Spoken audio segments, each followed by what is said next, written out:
C'est le pire jour de la vie de Travis Wesley. Sa superbe femme de 23 ans venait d'annoncer son intention de sortir avec d'autres hommes, mettant sa soirée sens dessus-dessous. Le poing serré sur son verre de Scotch Monkey Shoulder, Travis était assis à la table de la cuisine, inconscient de la vue et du son, mais très conscient de la sensation. Il se sentait mal. Travis savait qu'aucune quantité d'Alka-Seltzer n'atténuerait la douleur dans son estomac.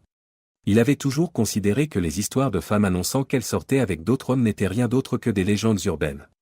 Aucune femme raisonnable ne penserait que son mari, qui la soutient, approuverait le fait qu'elle fréquente quelqu'un d'autre. L'idée le déconcertait encore. Jusqu'à la dernière demi-heure. C'était lundi, sans aucun doute. Malgré tout, Travis avait passé une bonne journée dans son entreprise de défense, il était même parti quelques minutes après 17h, en sifflant une mélodie de bonheur. En entrant dans la maison, il est toujours d'humeur joyeuse. Il trouve sa femme plongée dans un verre de vin rouge, tandis que lui, comme à son habitude, se sert un verre de scotch. Il pose sa mallette et se sert 3 doigts de liqueur avant de s'asseoir. Observant le demi-sourire tordu de sa femme, Travis lui demande « Lorraine, c'est quoi le problème ?» Avec un sourire malicieux, sa femme croisa son regard. Il pouvait voir qu'elle avait une mauvaise expression sur le visage. Avec appréhension, il bougea un peu sur son siège. Gardant son calme, elle poursuivit « Penses-tu que j'ai été une bonne épouse et une bonne mère pendant toutes ces années, Trav ?» Travis fronça les sourcils de colère. Avant même qu'il ne parle, sa femme pouvait voir qu'il réfléchissait profondément à cause de son silence. « Oui, c'est vrai. » Et alors ? Elle poursuivit d'un ton dépourvu d'émotion, « Penses-tu que je devrais recevoir une sorte de récompense ?» Alors que Travis repensait à ses actions, d'autres secondes s'écoulèrent. Une récompense pour avoir fait ce qu'une bonne épouse et une bonne mère devraient faire ? Est-ce que j'ai une récompense pour avoir fait ce qu'un bon mari et un bon père devraient faire ? Qu'est-ce que tu me demandes, Lorraine ? Demanda Travis avec un sentiment d'agacement. Elle répondit aussi sereinement qu'un lac par une belle matinée, Travis, je veux sortir ce soir avec un autre homme. Le fait de s'asseoir mit Travis mal à l'aise. Dans son corps, il sentait monter la bile. Ses pensées étaient aussi vides qu'un tableau noir fraîchement effacé. Un rendez-vous ? Demanda-t-il avec un frémissement. Avec un autre homme ? Lorraine regarda son mari de travers, comme s'il s'agissait d'un petit enfant. Lentement, elle acquiesce. Oui, avec un autre homme, Trav. Je n'ai pas eu de rendez-vous avec un autre homme depuis que toi et moi sommes devenus exclusifs il y a 24 ans. J'ai été une bonne épouse pour toi, une bonne mère pour les enfants, et je mérite une soirée, avec un autre homme, une chance de goûter à quelqu'un de nouveau. Pas quelqu'un à aimer, juste quelqu'un pour la compagnie. J'ai 47 ans et je ne serai pas toujours belle. Je veux faire l'expérience de plus, d'hommes, pendant que je suis encore une femme désirable et que je peux les avoir en claquant des doigts. La mâchoire inférieure de Travis finit par s'affaisser. Après avoir entendu sa femme correctement, il était certain. Elle n'est pas sérieuse, n'est-ce pas ? Il n'était même pas nécessaire qu'il pose la question. Pour montrer qu'elle comprenait ce qu'il pensait, Lorraine hocha la tête dans sa direction. Il murmura « non », tandis qu'elle se levait de table et allait se changer dans la chambre principale. En descendant, Lorraine portait une petite robe noire qui semblait taillée sur mesure pour sa silhouette. Sa longueur était juste en dessous de la mi-cuisse, et elle était fendue pour révéler un décolleté sur le devant. Ses longs et délicieux cheveux blonds étaient coiffés en queue de cheval et son maquillage était minimal, juste ce qu'il faut pour une femme éblouissante. L'étonnement s'empare de tout le monde. Au même moment, Lorraine réalise qu'elle a un contrôle total sur son mari. Le lendemain, de sa place à table, Travis proclame « Je ne le permettrai pas, Lorraine. Je ne sais pas ce que tu penses faire, mais tu ne le feras pas et tu resteras ma femme. » Un grognement a remplacé le sourire étincelant de Lorraine. « Je me fiche que tu joues les durs, Trav, je sais que tu ne divorceras pas pour ça. Si tu me laisses partir, tu ne retrouveras jamais une femme comme moi, tu le sais déjà. De plus, nos enfants seront furieux contre toi pour avoir brisé notre famille. Prends-le comme un signe, Travis. Après quelques années d'amusement, nous pourrons retourner à notre vie simple ensemble et vieillir gracieusement. Je peux sentir ton affection pour moi. Tu ne veux pas finir seul pour le reste de ta vie alors que j'ai le choix des hommes. » J'ai entendu le klaxon d'une voiture. Pour essayer de dire au revoir à Travis, Lorraine a pris un petit sac et s'est approchée de lui.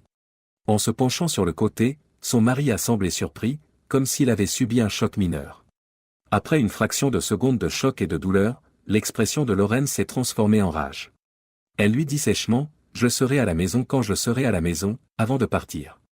Son départ de la porte d'entrée l'a laissé dans un état de consternation.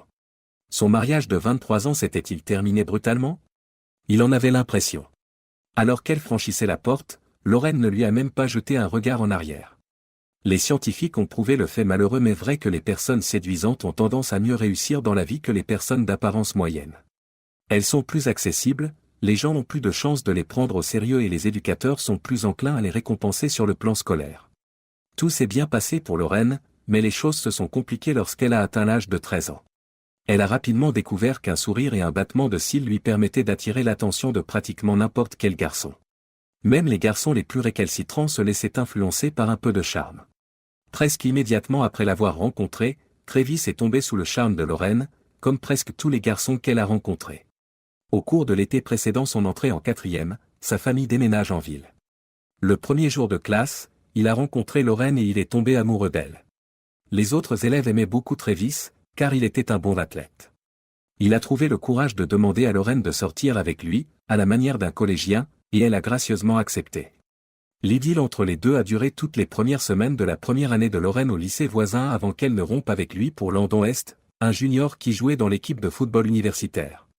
En première année, Travis pesait 1,80 m, et Est 1,80 m, pour un poids de 1,80 m. Malgré la douleur qu'il ressentait, Travis n'a pas hésité à s'engager dans un processus d'apprentissage.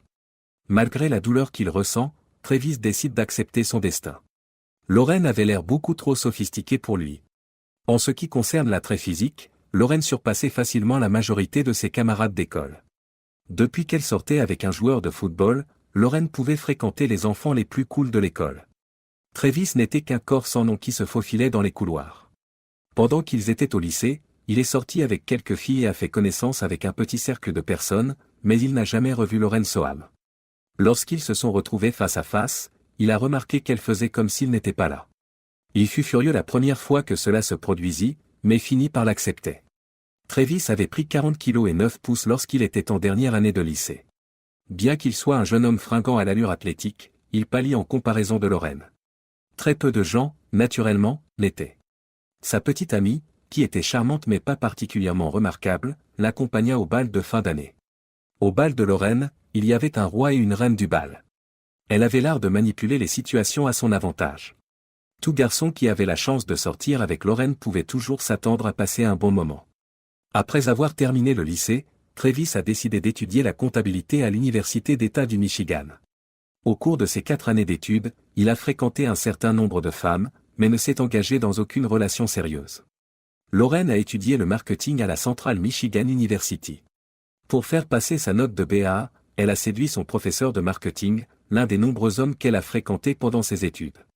Après avoir été admirée pendant des années, Lorraine était douée pour jouer le jeu. Après avoir terminé leurs études, elles ont toutes deux trouvé un emploi à Grand Rapids. Lorraine et 2 femmes sont entrées dans un grand bar-restaurant alors que Travis et quelques-uns de ses collègues étaient en train de passer un vendredi soir à manger et à discuter, environ un an après la fin de leurs études. L'étonnante femme portant une robe verte courte et décolletée a tout de suite attiré l'attention de tout le monde. Comme Lorraine s'y était habituée, elle n'y prêta guère attention.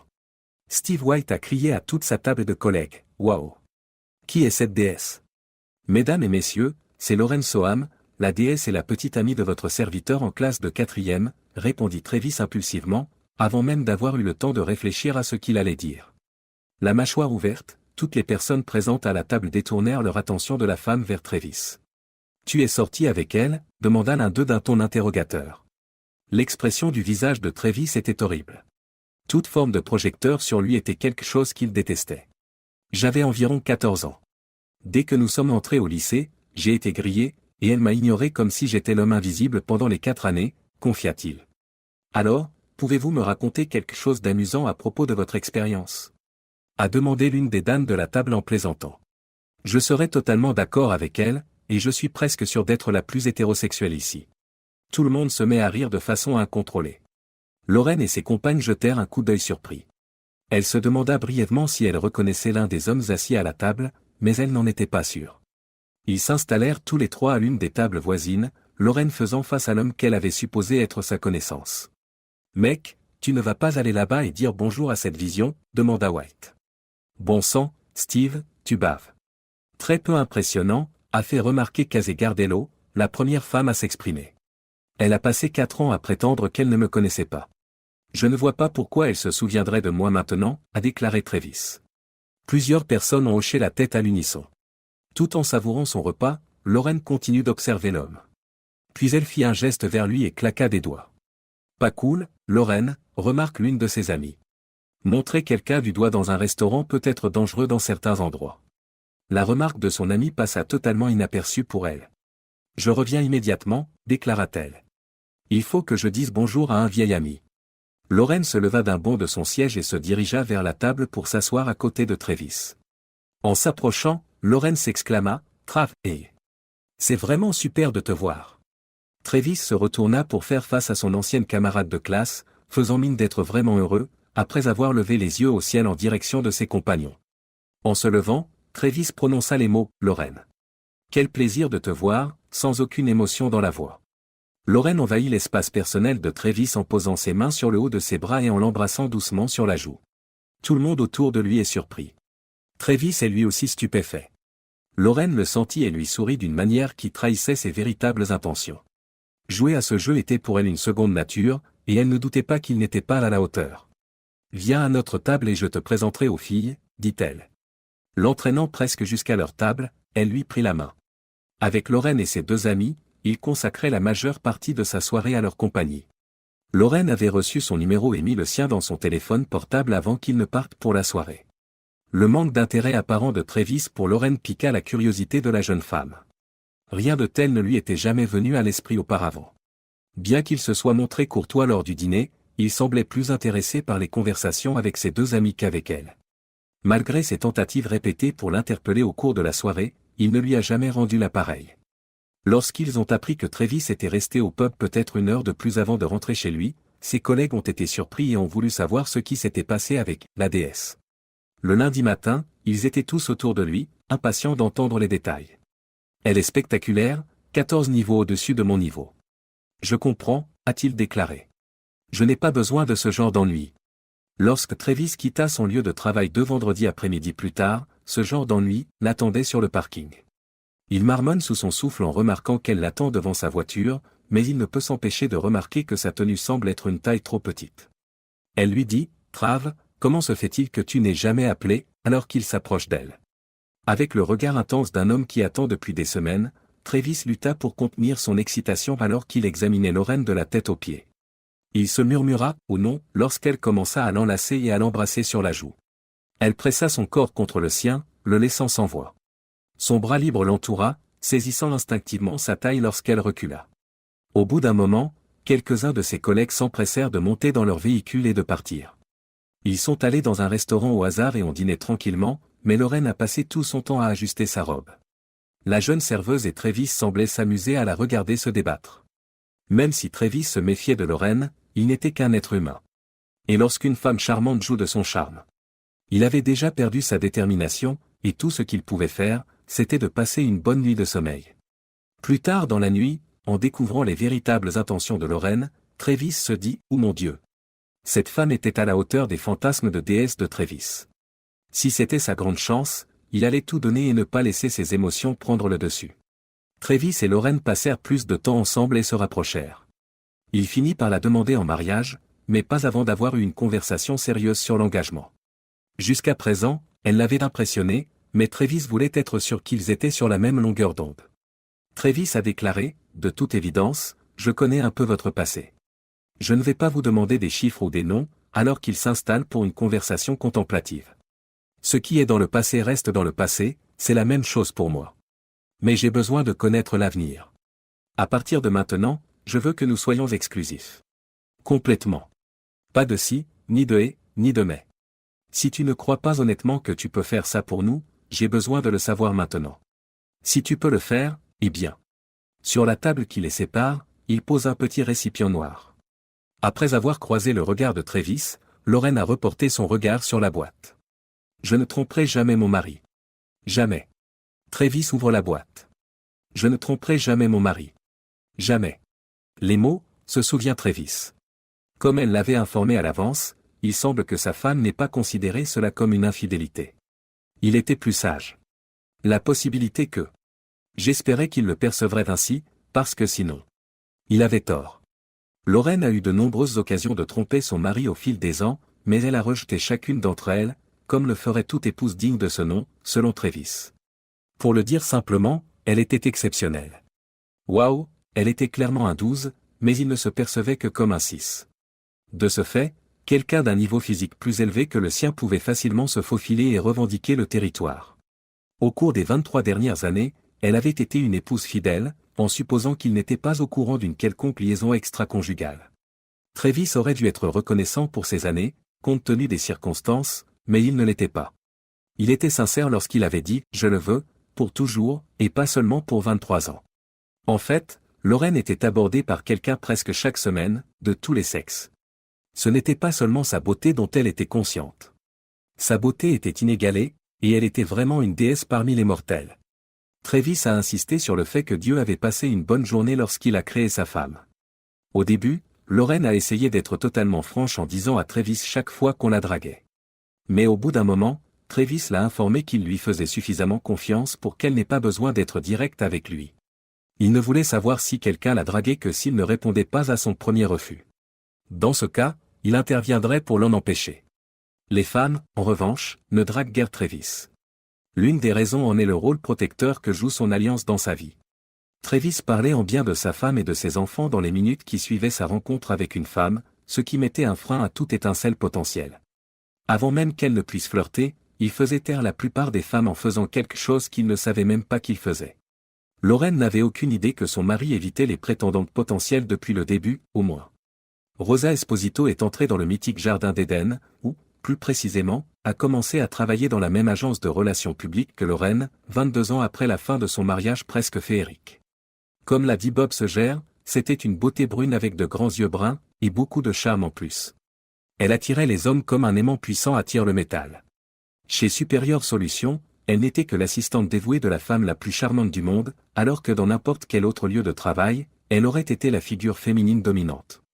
Rosa, qui avait 42 ans, était mariée depuis 15 ans, mais elle n'était pas très engagée, pour reprendre ses termes. Elle racontait souvent à Lorraine ses rencontres amoureuses, tant avec son mari que sans lui. Conteuse douée, elle donnait l'impression d'avoir des relations étonnantes avec la majorité de ses partenaires. Rosa a commenté un jour, « Vous n'avez donc pas goûté à quelqu'un depuis avant votre mariage. Tu es un rock, femme, mais je ne crois pas que tu ne veuilles pas le faire », alors qu'elle discutait pendant une pause café au travail. Eh bien. Je ne dis pas que je ne suis pas curieuse, mais je ne tromperai jamais Travis, a déclaré Lorraine. Au cours des derniers mois, Lorraine a eu l'impression que les hommes ne faisaient plus autant attention à elle dans les restaurants et les pubs qu'auparavant. À d'autres occasions, elle a vu que des femmes plus jeunes recevaient les mêmes regards qu'elle. Elle commence à douter de sa capacité à influencer visuellement les autres. Jouons au jeu des hypothèses. Et si le patron vous donnait la permission d'échantillonner? Que se passerait-il alors? Demande Rosa. L'expression de Lorraine trahit le fait qu'elle n'a jamais été confrontée à une telle possibilité. Ses pensées se bousculaient à 1000 à l'heure. Je suppose que si j'avais l'autorisation, ce serait une toute autre affaire, admit Lorraine avec une pointe d'embarras. Avez-vous déjà pensé à demander l'autorisation? Demanda Rosa. Tu sais que tout ce qui vaut la peine d'être obtenu vaut la peine d'être demandé.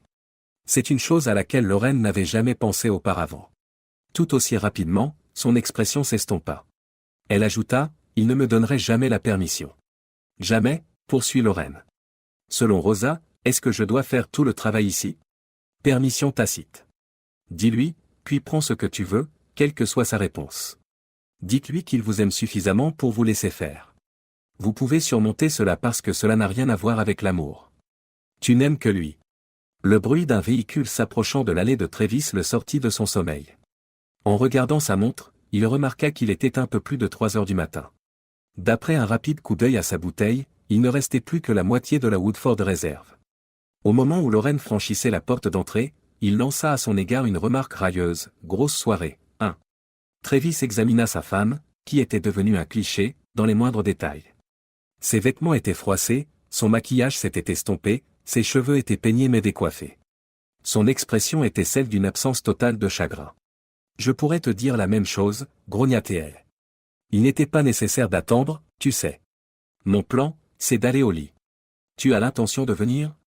Il ajouta, peut-être plus jamais dans cette vie avec toi, et lui rendit son grognement. Travis retourna voir l'SPN après avoir ajouté 3 autres doigts de bourbon dans son verre, et Lorraine, dans son expression la plus repoussante, monta à l'étage. Travis resta allongé dans son lazy boy toute la nuit, à moitié en train de boire et à moitié en train de somnoler, l'estomac noué. Vers 9 heures du matin, il est sorti du lit et s'est préparé un petit déjeuner. Pendant qu'il mangeait, il a entendu la douche de la salle de bain principale couler. Il pensa silencieusement, Slutsia se lève. D'habitude, Travis aurait attendu que sa femme descende les escaliers en robe de chambre et les cheveux enveloppés dans une serviette. Mais ce matin, elle a attendu 1 heure avant de le faire, et lorsqu'elle l'a fait, elle était séchée, habillée et maquillée, aussi impeccable que jamais. « Est-il possible que tu aies oublié de me donner quelque chose à manger ?» demanda-t-elle. « J'ai préparé un grand pot de café, mais je te laisse faire les courses. Et je pense que c'est le bon moment pour parler pendant que tu es en train de te faire domestiquer, » ajouta-t-il sans se départir de son sérieux. Lorraine fut déconcertée par l'absence apparente d'émotion de Travis. Elle s'était attendue à ce qu'il soit complètement hyperactif et impulsif, ce qui le rendrait plus facile à contrôler. Dans son esprit, un Travis raisonnable aurait rendu la discussion beaucoup plus difficile. « Tu veux savoir ce qui s'est passé hier soir ?» dit-elle à voix basse. Son ton était condescendant, et Travis ne pouvait s'empêcher de se demander si elle croyait vraiment qu'il voulait un récit détaillé de sa vie. « Absolument pas. Ma question est de savoir ce que vous pensez que l'avenir réserve à ce mariage. » D'une voix à peine audible par rapport à la sienne, Travis prit la parole. « Conformément à ce que j'ai dit précédemment, j'ai l'intention de tester quelques hommes différents pendant quelques années. Exclusivement des interactions, pas d'engagement romantique. Tu es le seul homme de ma vie que j'aime, mais je veux profiter pleinement de la vie tant que j'en suis physiquement capable.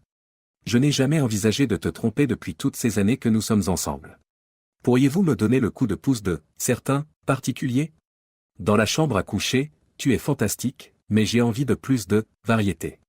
Sors d'ici un peu, et ensuite nous pourrons aller au soleil couchant ensemble. Je t'en serai éternellement reconnaissante, et je te promets de te traiter comme un roi pour toujours par la suite, ajouta Lorraine.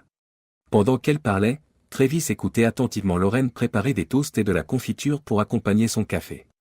Il trouvait un peu détaché qu'elle fasse des toasts tout en discutant de l'événement le plus important de sa vie. Il était assez curieux. Ce qui compte le plus, c'est que vous souhaitiez de la variété. Tu n'en as jamais assez de moi, dit-il. Elle s'apprêtait à répondre lorsqu'il l'arrêta brusquement. Avez-vous l'intention d'expérimenter la monogamie pendant un certain temps après quelques années de mariage ouvert ? Cela me permettrait de sortir enfin avec d'autres personnes ? Travis était l'homme le plus marié que Lorraine ait jamais rencontré, mais si c'était ce qu'il fallait pour obtenir son approbation, Lorraine ne pouvait s'empêcher de rire. L'idée que son mari, calme et agréable, puisse sortir avec une autre femme était ridicule. En gros, oui, répondit-elle. Bien sûr, je suppose qu'il s'agirait d'un simple rendez-vous pour toi aussi. Lorraine n'était pas du tout au courant de cette action, mais elle avait une idée. Travis arqua un sourcil et haussa les épaules. D'accord, alors. Et si on sortait ensemble ? Rosa est géniale. Cette superbe collègue de travail, tu sais.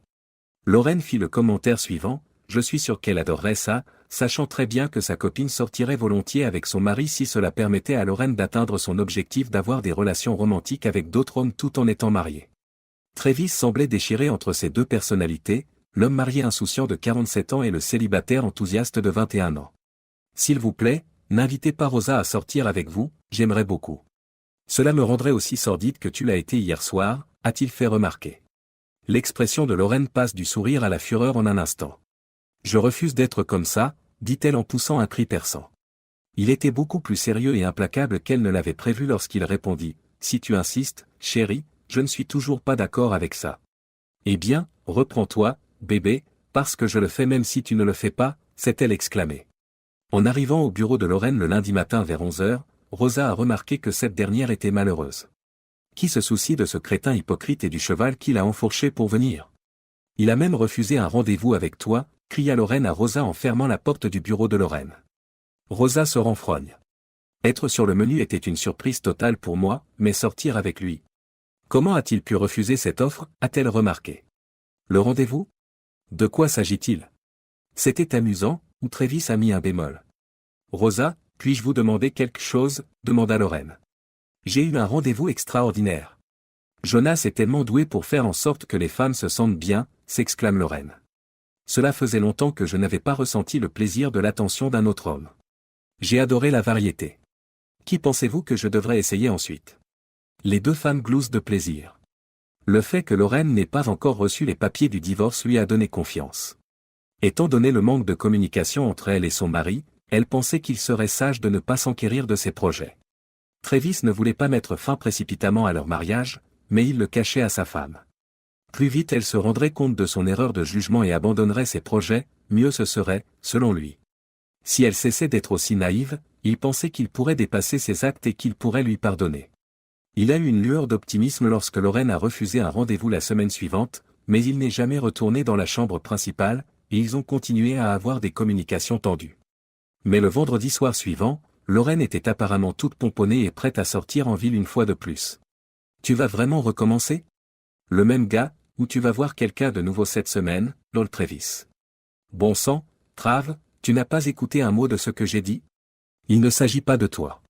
Il s'agit de moi, et de mon désir d'avoir un petit quelque chose avant d'être trop vieux pour attirer qui que ce soit. Ce n'est pas que je te veuille moins, je veux juste plus, et différent. Tu sais que je me fais constamment draguer. Je veux juste en profiter un peu. Je reviendrai toujours vers toi. Et si j'ai d'autres désirs pour toi ?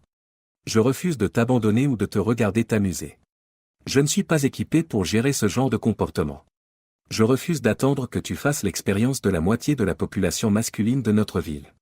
Je pense que j'aurais pu surmonter mon incertitude lors de notre premier rendez-vous. 2 cas de ce niveau d'irrespect et de trahison sont bien plus graves qu'un seul cas d'idiotie extrême. Le temps que nous avons passé ensemble est terminé. Je ne suis pas venu dans ce monde pour te mendier ou te voler, alors tu ferais mieux de passer la nuit dehors. Ouah, dit-elle en faisant un geste de la main droite comme pour communiquer, tu veux me garder, c'est ça. Il n'y a pas besoin de choisir entre les 2 options. Malgré le souhait ardent de Travis de ne pas avoir à le faire, vendredi dernier, il a demandé à son avocat de s'occuper des formalités administratives. Le lundi matin, il a prévu de signifier l'acte à sa femme, mais pas avant d'avoir appelé ses 2 filles pour les informer. Lorsque leur père a téléphoné ce soir-là, ni Jackie, 21 ans, ni Michel, 19 ans, ne l'ont cru au début. Cependant, après avoir parlé avec elle, il s'est rendu compte que sa fille aînée avait peut-être plus qu'un indice que quelque chose n'allait pas. « Tu ne m'as pas prévenu qu'elle allait faire ça ? Tu ne crois pas que j'aurais dû savoir ce qui allait se passer ?» cria-t-il au téléphone. « Je t'en supplie, papa. Quelqu'un m'a vraiment mis dans une situation difficile. Quelle que soit la façon dont j'ai présenté les choses, l'un d'entre vous serait toujours mécontent de moi. De plus, vous n'avez aucun droit de revendiquer la propriété sur elle, et elle est libre de partager son temps avec qui elle veut. Pas question. Éloignez-vous de cet endroit. Je comprends qu'elle t'ait mis en travers de notre chemin, mais arrête de me parler de sa liberté de faire ce qu'elle veut, quand elle veut, parce que c'est son choix, hurla Travis. Nous avons fait des promesses fermes. Un vœu solennel a la priorité sur son discours de liberté. Après un bref « je » murmuré, le silence se fit. Merde, bébé. Papa, je suis désolé, murmure-t-elle doucement. Lorsque Lorraine arriva à la porte à 2 heures du matin, Travis brillait par son absence. Elle semblait un peu plus robuste que lors du dernier rendez-vous. Demain, elle s'attendait à souffrir de quelques bleus, mais elle estimait que la soirée avait été excellente dans l'ensemble. La livraison des papiers de divorce de Lorraine sur son lieu de travail le lundi matin l'a surprise et embarrassée. Elle s'est précipitée dans les toilettes pour femme en sanglotant. Rosa a entendu le bruit et est arrivée quelques minutes plus tard. Tu devais savoir qu'il te ferait au moins signifier ton divorce, a déclaré Rosa. Tu lui as fait beaucoup de mal, chérie. C'est sa façon de te blesser en retour. C'est comme ça qu'il te rend l'appareil. Les hommes sont de tels enfants. Il essaie de te forcer la main. Il ne va pas jeter un mariage de 23 ans et la moitié de ses affaires. Donnez-lui une semaine pour vivre seul et il reviendra en rampant. Lorraine se leva, puis retourna à son poste de travail, où elle composa rapidement le numéro de son mari. Trav, je pensais que tu méritais mieux que ce que tu m'as donné, devant tout le monde au bureau. Comment as-tu pu me faire ça, lol-t-elle au téléphone. Après 23 ans, ne méritais-je pas mieux que ta décision unilatérale d'ouvrir notre mariage? Si je ne te suffisais pas, tu n'aurais pas pu me prévenir et nous aurions pu nous séparer comme des gens civilisés, a déclaré Travis. Je ne veux pas être civilisé. Je ne veux pas divorcer. Je t'aime toujours. Tu m'aimes toujours, se lamente-t-elle. Je t'aime toujours, mais cet amour diminue chaque fois que tu vois quelqu'un d'autre, a-t-il répondu. Mon amour n'est pas un puissant fond. Comme toi, j'ai toujours pensé que c'était le cas. Qui l'aurait cru? Nous avions tous les 2 tort. Lorraine s'est farouchement opposée au divorce. Son avocat a demandé et obtenu un conseiller conjugal malgré l'opposition catégorique de Travis à cette idée. En entrant dans la salle privée du conseiller, Lauren sourit et Travis se renfrogne. Il découvre Lilian Comacho assise à l'une des tables de la salle de consultation. Selon les statistiques, la majorité des conseillers conjugaux pensent qu'il est de leur devoir d'aider les couples sur le point de divorcer à se remettre ensemble, et les conseillères ont tendance à se ranger du côté des femmes. 2 des 3 chaises disponibles à la table sont occupées par le duo. Pour signaler qu'elle est prête à commencer, la conseillère s'éclaircit la gorge. J'ai examiné vos 2 documents et les déclarations que vous avez soumises, a commencé Madame Camacho. Commençons doucement. Madame Wesley, avez-vous vraiment dit à votre mari que vous alliez sortir avec d'autres hommes pendant quelques années? Travis s'efforce de dissimuler son air suffisant à la conseillère. Lauren s'efforce de cacher son étonnement à la conseillère. Elle a pensé à raconter un bobard, mais elle s'est souvenue qu'elle n'avait pas trouvé d'explication plausible. Un doux « oui, oui, je lui ai dit ça » est sorti de sa bouche. C'est quelque chose que je veux, que je n'ai pas besoin, de faire pour moi. Cela n'affectera pas notre mariage. Eh bien, je suppose que nous en avons terminé ici, a remarqué le conseiller. Je suis désolé de vous avoir fait perdre votre temps, Madame Wesley. Je vais parler au juge et mettre fin à cette mascarade. Lauren trébucha sur ces mots en marmonnant ensuite, mais... Chérie, si tu penses une minute que ce que tu as fait à ton mari me conviendrait, tu as perdu la tête. Tu devrais avoir honte de toi, mais tu n'as manifestement aucune honte. Franchement, vous me dégoûtez, a déclaré Madame Comacho. Pendant les 30 jours qui ont suivi, Lauren est restée en contact permanent avec Travis par le biais d'appels téléphoniques et de SMS, car il avait loué un studio près de chez lui. Il n'a pas répondu à ses appels et à ses SMS. Ses filles sont intervenues pour l'aider et elle a reçu de nombreux appels de leur part. Lors d'un de ces appels, Michelle a exhorté son père, « Papa, tu sais que tu l'aimes toujours. Si elle arrêtait de sortir avec d'autres hommes, tu lui donnerais une autre chance ?» La voix de Travis a tremblé lorsqu'il a demandé, alors elle a continué à le faire, même après que je l'ai fait signifier. En guise de réponse, il obtint un silence absolu. Il n'avait pas besoin de plus d'explications. Plus jamais Michelle n'a téléphoné pour le supplier de recommencer. La rapidité avec laquelle la nouvelle de son divorce imminent s'est répandue, en particulier parmi les femmes non mariées, a pris Travis au dépourvu. De nombreuses femmes qui le connaissaient, lui et sa femme, ainsi que celles qui travaillaient avec lui, se sont montrées sensibles à ses problèmes de couple et lui ont présenté leurs condoléances. Leur sympathie n'était pas toujours sincère, et Travis était suffisamment perspicace pour le savoir. L'une des amies de longue date de Travis, Connie Méon, l'a contacté pour lui faire part de sa tristesse face aux récents événements survenus dans sa vie. Plutôt que de lui offrir une épaule pour pleurer, elle lui a discrètement offert sa compagnie et son soutien. Travis a été surpris par l'intérêt manifesté par l'ami proche de sa femme, qui le connaissait depuis des années mais ne l'avait jamais regardé de travers. « Je ne m'en prendrai jamais au mari d'une amie, ce n'est pas correct, dit-elle. Mais maintenant que tu es un homme libre, les règles sont différentes. Je te fais savoir que je suis intéressé. Je suis choqué. Je suis honoré. Mais je ne suis pas encore un homme libre, Connie, et je ne sortirai même pas avec quelqu'un tant que le divorce ne sera pas prononcé. Je sais que je suis prudent, mais je ne tricherai pas, a déclaré Travis. Tu es un vrai boy scout, Trav. C'est l'une des choses que j'aime chez toi, depuis toujours. Est-ce que je peux au moins être prise en considération pour un rendez-vous quand tu es libre, a remarqué Connie. Absolument, répondit-il, mais je ne veux pas me mettre entre toi et Lauren. Vous êtes amis depuis de nombreuses années. J'apprécie que tu sois sensible, mais ce n'est pas parce qu'elle a fait de mauvais choix que je dois passer à côté d'un homme bien. Je n'y réfléchirais pas à 2 fois si tu étais un étranger et que nous venions de nous rencontrer, dit Connie. Sur le ton de la plaisanterie, Travis dit, et si je t'appelais quand la laisse sera détachée. Connie, une petite femme au physique tonique et aux cheveux noirs qui lui arrivaient à la taille, était l'une des personnes préférées de Travis.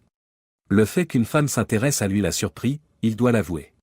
Travis tint sa promesse de contacter Connie le jour où son divorce serait prononcé.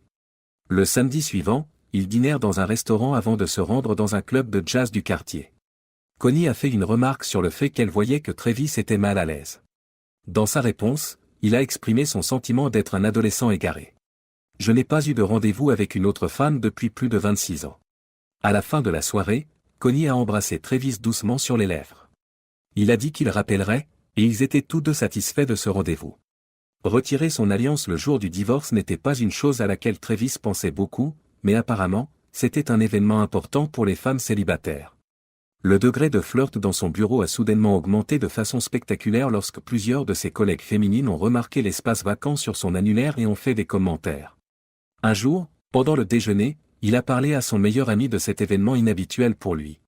Il y a beaucoup de jolies femmes dans ce bureau. Comment se fait-il que je ne l'ai jamais remarqué avant, remarque Travis. Mon ami, vous étiez incroyablement concentré sur votre mariage, remarque Robert Ardito. Vous étiez tellement amoureux de cette femme que vous n'avez même pas envisagé d'autres femmes comme partenaires potentiels. Je veux dire, c'est une belle femme, cela ne fait aucun doute, mais vous lui avez laissé trop de contrôle. Et c'est peut-être là que réside une partie du problème. Elle attire constamment l'attention, elle a de la valeur. Tu étais tellement engagé et tu dégageais une telle impression de loyauté qu'aucune femme n'allait te regarder. 2 des rendez-vous de Travis dans le mois qui a suivi la finalisation de son divorce ont été avec Connie. Bien qu'il soit sorti avec 3 femmes, il n'a jamais eu l'intention de les poursuivre sérieusement. Au cours du 2e mois, il continua à être tout aussi actif et finit par nouer des liens avec 2 femmes différentes. Ces derniers mois, leur mère avait été plus communicative avec leur père que ce dernier ne l'avait été, et les filles de Travis l'avaient entendu dire que leur père, un homme normal d'une 40aine d'années, avait du mal à trouver un rendez-vous, et encore moins une partenaire engagée. Elles se sont senties mal pour leur père et lui ont rendu une visite inattendue à son appartement un samedi matin, environ 2 mois après le divorce, par sympathie.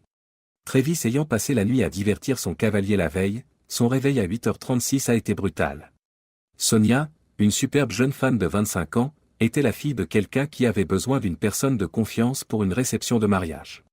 Comme la nuit se passait bien, ils l'ont terminé dans l'appartement de Travis. Il a ouvert la porte en robe de chambre et Sonia dormait profondément dans son lit. Ses enfants l'ont accueilli avec des sourires radieux et des paquets de bagel, de lox et de fromage frais. « Quoi » demanda-t-il en ouvrant la porte. Jackie accueillit son père avec un « Hey, Dad. Tes 2 filles préférées ne peuvent-elles pas passer prendre leur petit déjeuner ?» Après une bise sur la joue de Travis, les 2 filles ont été escortées jusqu'à la table de la cuisine, où elles ont commencé à vider les sacs qu'elles portaient. Alors qu'ils terminaient les bagels, Sonia sortit de la chambre en titubant dans la chemise blanche à moitié boutonnée de Travis. « Je suis désolé.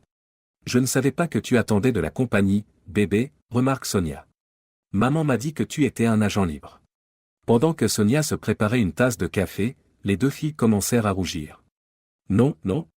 Ce sont mes filles, Jackie et Michel, répond-il en identifiant la fille par son nom, avant d'ignorer Sonia. Elles sont passées prendre le petit déjeuner. Bagel et lox ? Jackie demanda alors si Travis avait récemment parlé à Lorraine, après qu'ils eurent tous les 4 entamé une petite conversation. Pour la première fois depuis des jours, il se renfrogna. Sonia était un peu dure avec son physique de 48 ans, mais jusqu'à présent, il pensait qu'il était pratiquement impossible d'être insatisfait d'elle. « Je dois te dire, papa, que nous pensions que maman te manquerait déjà, a répondu Michel. Nous savons que tu lui manques. J'aurais pensé qu'après mon départ, elle vivrait à fond. Je sais que j'étais une ancre de bateau pour elle. Je pensais qu'elle profiterait de sa liberté. Papa. Jackie a dit, ce qui a fait ricaner Sonia et grimacer Michel. Elle n'est pas ce genre de personne, tu sais. Vraiment ? Réfléchis un peu. Combien de garçons différents a-t-elle vu depuis que nous avons rompu ? Et il y a eu les 2 que je connais avant que je parte. Haussant les épaules, les 2 jeunes femmes baissent la tête. Waouh. À raison de 2 mecs par mois pendant, quoi ? Dis-moi, ça fait 20 mecs différents. 3 mecs par mois, ça fait 30. Ça fait beaucoup de monde pour moi, dit Sonia. Les filles de Travis auraient enterré Sonia en un instant si les regards pouvaient tuer. C'est une chose dont elle est parfaitement consciente. Et, ne me blâmez pas pour la situation, dit Sonia. Les enfants. Des enfants. Nous n'allons pas gâcher un merveilleux week-end pour moi, affirma Travis. Mes excuses, disent simultanément les 3 jeunes femmes. À voix basse, Jackie demande à Sonia, alors, vous êtes ensemble ? Tu n'as pas l'air d'être plus âgée que moi.